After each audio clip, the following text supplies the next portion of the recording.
नंदुरबार नाम के गांव में 4 दोस्त थे। राजू, गाला, नट्टू, पप्पू।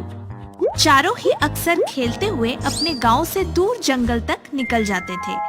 एक दिन ऐसे ही गिल्ली डंडा खेलते हुए गिल्ली को मार मार कर दूर उछालते हुए वे पास के जंगल तक पहुंच गए। वहां जाकर जैसे ही पप्पू ने एक जोरदार फटका मारा, गिल्ली दूर जाते जाते एक पौधे से टकराकर रुक गई। ये देख पप्पू को गुस्सा आ गया। तेरी तो। पप्पू क्या कर रहा है? इसको उखाड़ रहा हूँ ताकि दोबारा खेलने आए तो मेरी गिल्ली ना अटके। अगर ये ना होता तो कितनी दूर गिल्ली गई होती मेरी।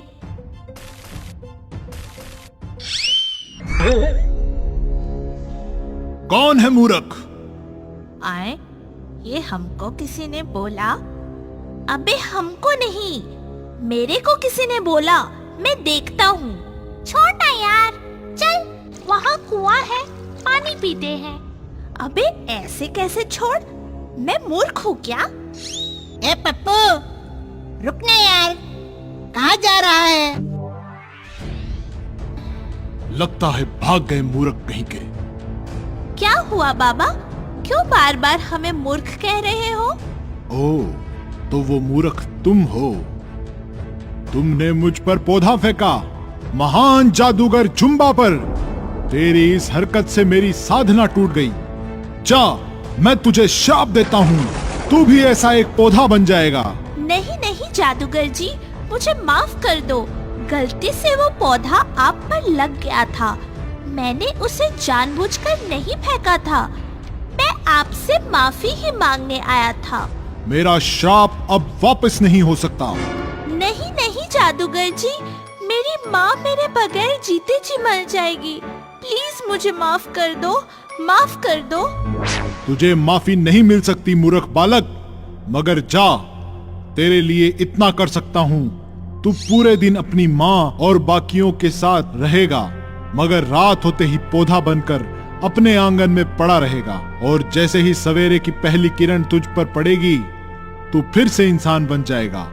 हाँ, अगर किसी ने तुझे पहचान कर एक बार में उखाड़ लिया तो तू हमेशा के लिए इंसान बन सकता है, पर अगर नहीं उखाड़ पाया तो तू हमेशा के लिए मुरझा जाएगा।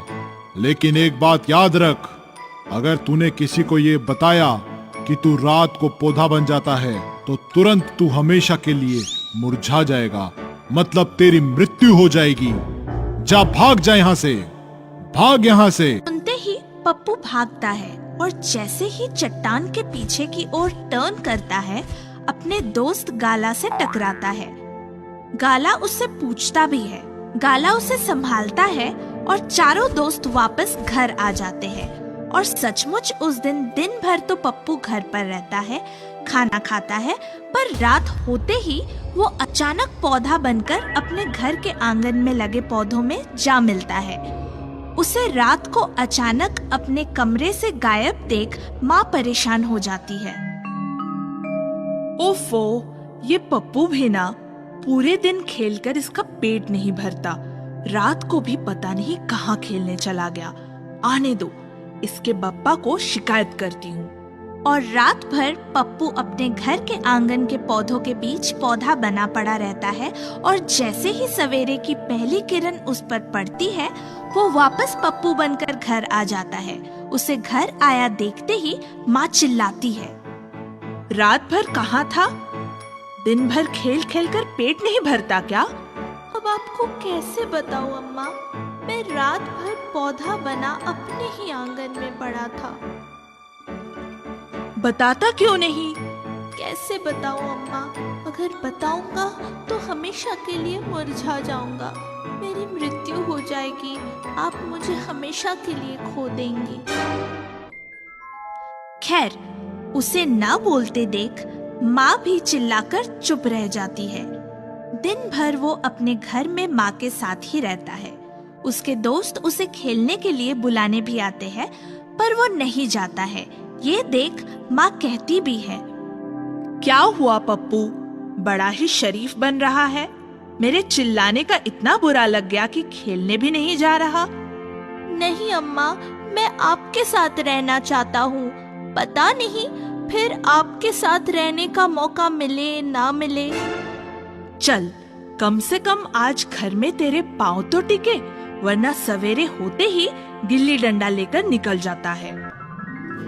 दिन भर वो माँ के साथ ही रहता है। माँ भी उसे आज पूरे दिन घर में देख खुश होती है। उसके लिए खाना बनाती है। पप्पू बड़े ही चाव से खाना खाता है और अपने कमरे में जाकर लेट जाता है। मगर जैसे ही शाम होती है वो अपने आप उठता है और घर के बाहर निकलने लगता है। ये देख माँ पूछती है, पप्पू कहाँ जा रहा है? पूरे दिन घर में रहा है, जाने दो, कुछ देर टहल कर आ जाएगा। माँ ने उस वक्त तो पप्पू को नहीं रोका था कि कुछ देर टहल कर आ जाएगा, मगर जब वो रात भर नहीं आया तो फिर माँ को गुस्सा आने लगा। वो गुस्से में उसे पूरे गांव में ढूंढने निकल पड़ी कि आज मिल गया तो उसकी टांगे तोड़ देगी। मगर पप्पू उसे कहीं भी नहीं मिला। उसे क्या पता, जिसे वो पूरे नंदुरबार में ढूंढती फिर रही है वो उसके अपने ही आंगन में एक पौधा बना खड़ा है। पप्पू भी पौधा बना अपनी माँ को परेशान घूमता देख मजबूर सा देखता ही रह जाता है। दूसरे दिन जैसे ही सवेरे की पहली किरण उस पर पड़ती है वो फिर पप्पू बनकर घर में आ जाता है। उसे आया देखते ही माँ गुस्से में चिल्लाती है, कहाँ था रात भर? मैंने पूछा कहाँ था रात भर? कैसे बताऊँ अम्मा, मैं आपको नहीं बता सकता। अरे मुंह सी गया है क्या तेरा? तो माँ गुस्से में उसे आज रात कमरे में बंद कर देती है।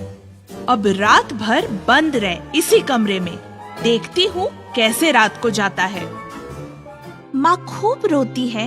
तभी गाला आता हुआ उन्हें सारी बात बताता है कि उसने छिपकर जादूगर की बात सुन ली थी। सुनकर माँ कहती है, गाला बेटे, तो तुमने मुझे अभी तक बताया क्यों नहीं? काकी, मैंने सोचा अगर बताऊंगा तो कहीं मुरझा न जाए, मगर आज मुझे लगा कि जादूगर ने पप्पू से कहा था अगर तूने किसी को ये बात बताई तो तू मुरझा जाएगा। मुझे थोड़ी ना कहा था, तो मैंने आकर आपको बता दी। मगर याद रखे काकी, अगर आपने एक बार में ही पौधे बने पप्पू को पहचान कर तोड़ लिया तो ही वो इंसान बनेगा, वरना हमेशा के लिए मुरझा जाएगा। फिर आपको वो कभी नहीं मिलेगा। सुनकर माँ का दिल तड़प उठा। वो तुरंत आंगन में दौड़कर गई और एक एक करके सारे पौधों को देखा, पर उसकी समझ में नहीं आया कि इनमें से उसका पप्पू कौन सा है। इनमें मेरा पप्पू कौन सा है, कैसे पहचानूं? सभी तो एक जैसे हैं। ऐसा ही 2-3 दिनों तक चलता है। माँ सवेरे पप्पू के इंसान बनते ही उसे बहुत प्यार करती, पर ना पप्पू से पूछ पाती और ना पप्पू बता पाता कि वो कहाँ पौधा बनकर खड़ा था। दूसरी रात माँ यहाँ से लेकर वहाँ तक पूरी लाइन के पौधों को ध्यान से देखती है।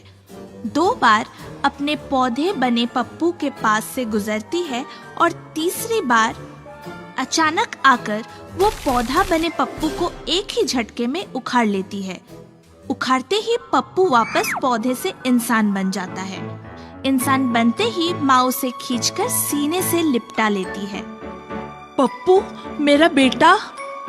अम्मा, आपने मुझे एक जैसे दिखाई देते इतने पौधों में पहचाना कैसे?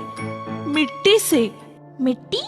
हाँ, ये सारे पौधे दिन भर यही आंगन में लगे रहते हैं। तुम रात को पौधा बनकर सवेरे हट जाते थे। दिन भर जो मिट्टी उड़कर पौधों के पत्ते पर पड़ती थी, रात को ओस की बूंदों से भीगकर पत्तों को मैला कर देती थी। एक तुम्हारे पौधे के पत्ते साफ थे क्योंकि दिन की मिट्टी तुम पर पड़ नहीं पाती थी।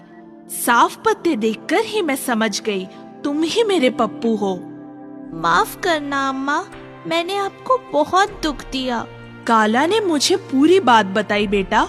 एक बात हमेशा याद रखना, कभी भी किसी भी अनजान जगह पर कोई ऐसी हरकत मत कर दो जिससे कोई डिस्टर्ब हो जाए और वो आपकी जिंदगी के लिए खतरा बन जाए।